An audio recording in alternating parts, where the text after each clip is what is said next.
This podcast is produced by the Fireside Chat Club of Canada. If I said the word Titanic, you'd likely think of the 1997 movie starring a young and dashingly handsome Leonardo DiCaprio, whose character, Jack, sadly didn't survive the sinking, because Rose wouldn't make room for him on that floating door. No? Perhaps you'd think of the actual ship, the RMS Titanic, that struck an iceberg and sunk approximately 600 kilometers southeast off the coast of Newfoundland on April 15th, 1912. Am I going to talk about that this week? No. This week on Canada as I See It, I'm going to take a look at Canada's maritime passenger ship disaster, the SS Noronic.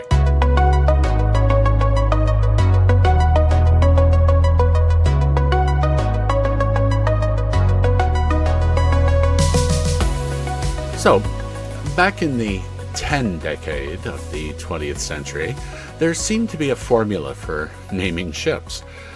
And, well, in my opinion, it's closely related to why people feel the need to purchase and drive a huge truck, yet never haul anything in it.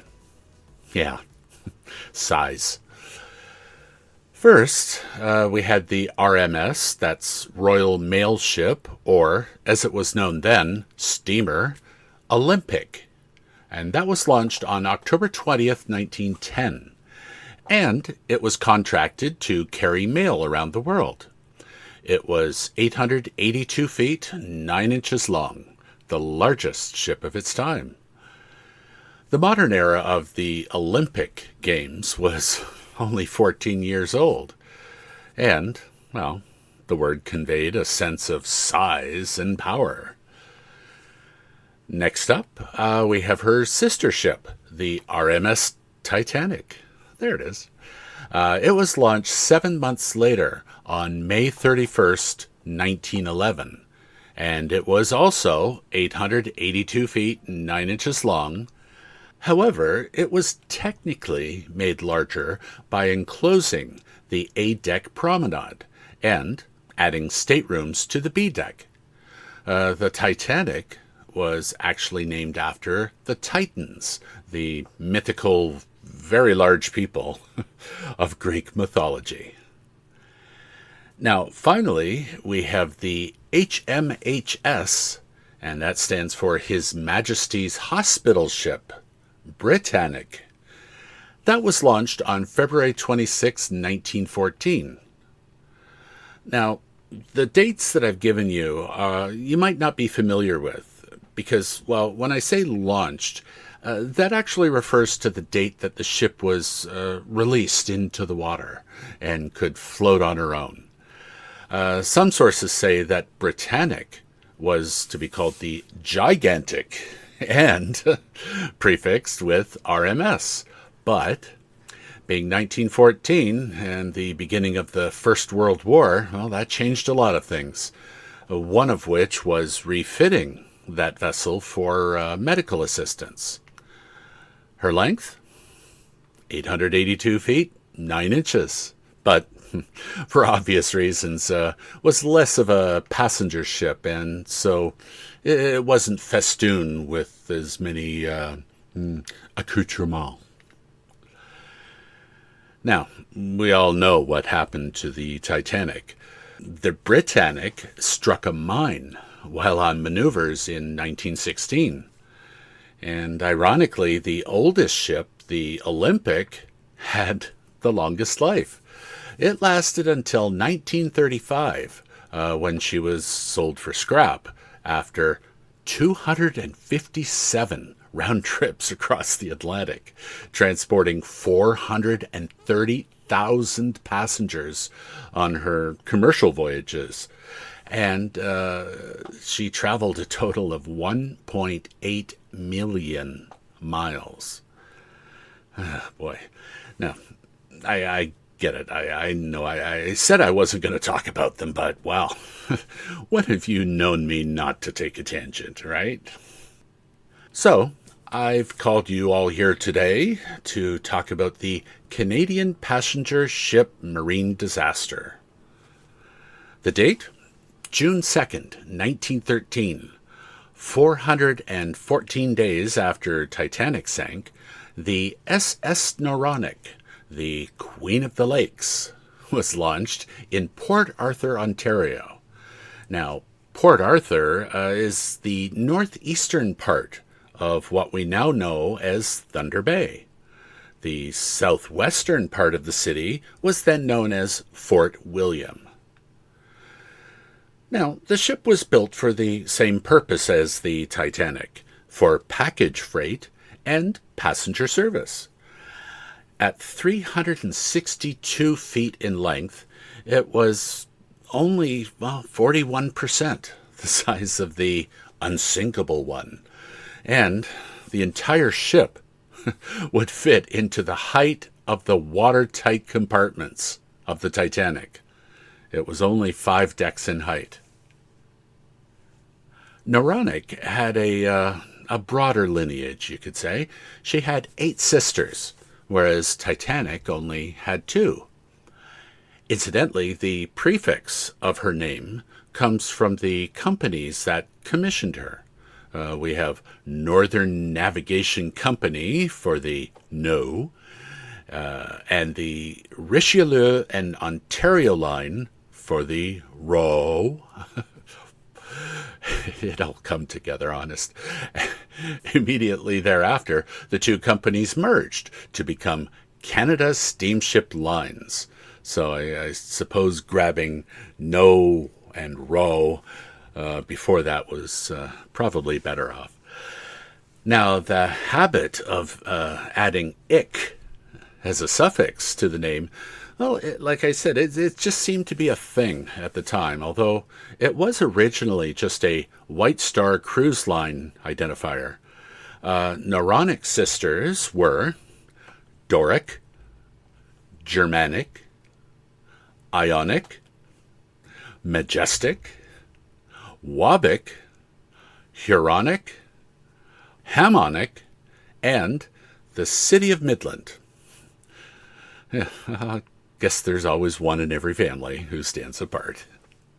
The good news is that Noronic had a long and illustrious life, one of Canada's largest and most beautiful passenger ships at the time.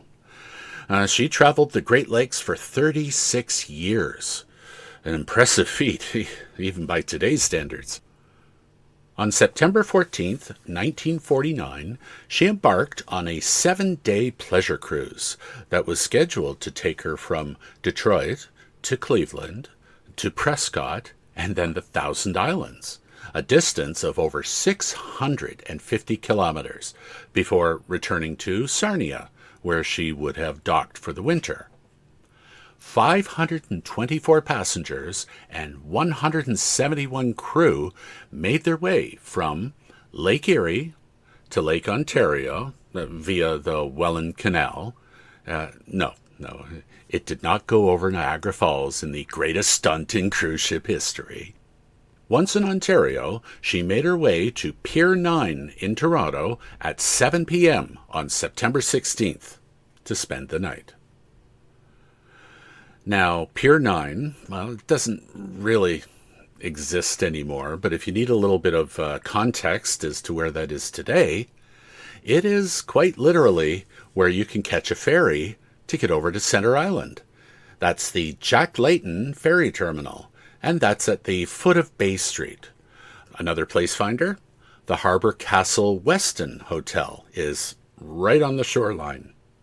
What happened over the next 8 hours is a lesson on what you should not do when presented with the events as they transpired in the early hours of September 17th.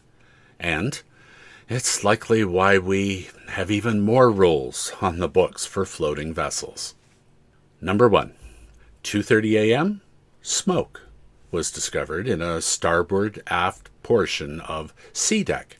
That's the right back of the ship. For you landlubbers, no alarm was sounded. Number 2, The smoke was traced to a small linen closet off the port corridor, that's the left side. A bellboy got a key, unlocked, and opened the door. We know what happens next, right? It gave the flames on the other side plenty of oxygen to feed on. Number 3, the wood paneling on the walls had been polished by a very flammable lemon oil.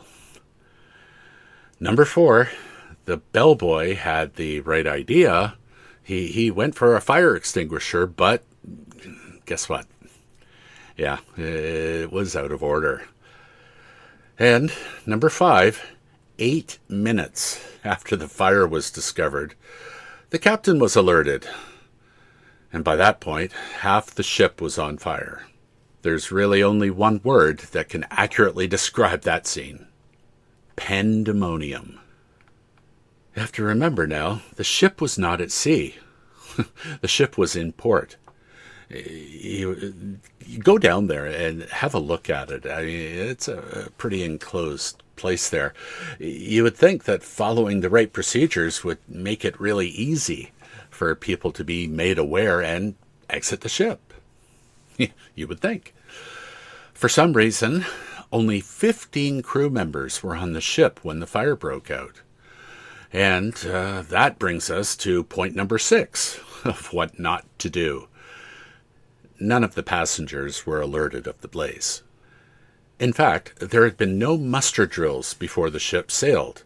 Now, muster drills, for those of you who don't take cruises and such, they're now required by law on all cruises, and they involve instructing the passengers on what to do, should there be any sort of emergency.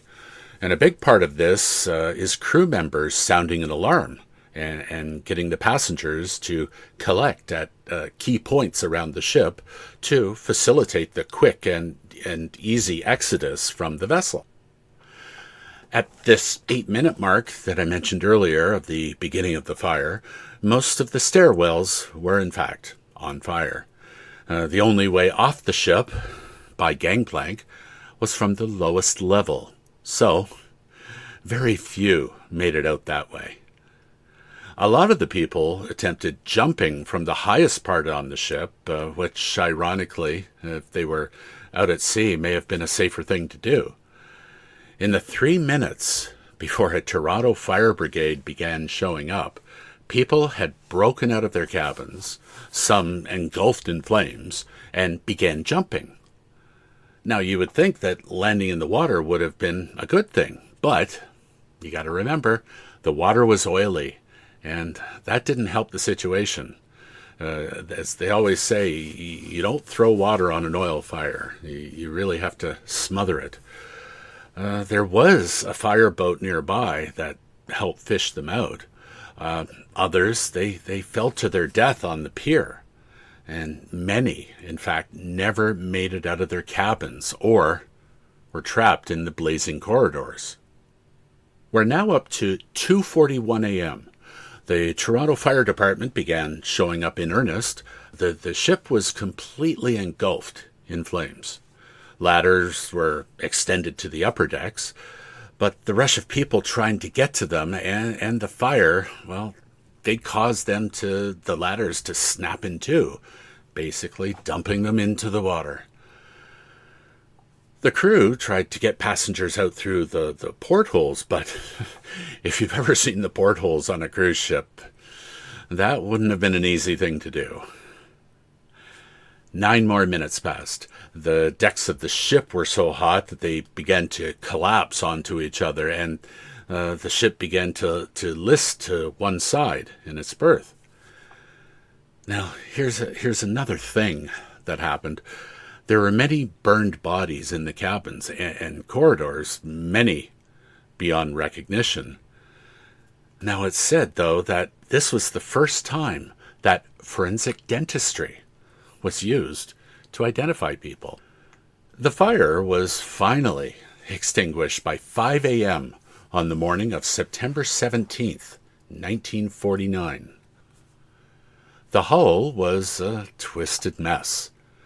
The captain William Taylor, originally hailed as a hero for helping save passengers and being one of the last to leave the ship, was eventually sanctioned with the rest of the crew of the ship for being, well, incompetent.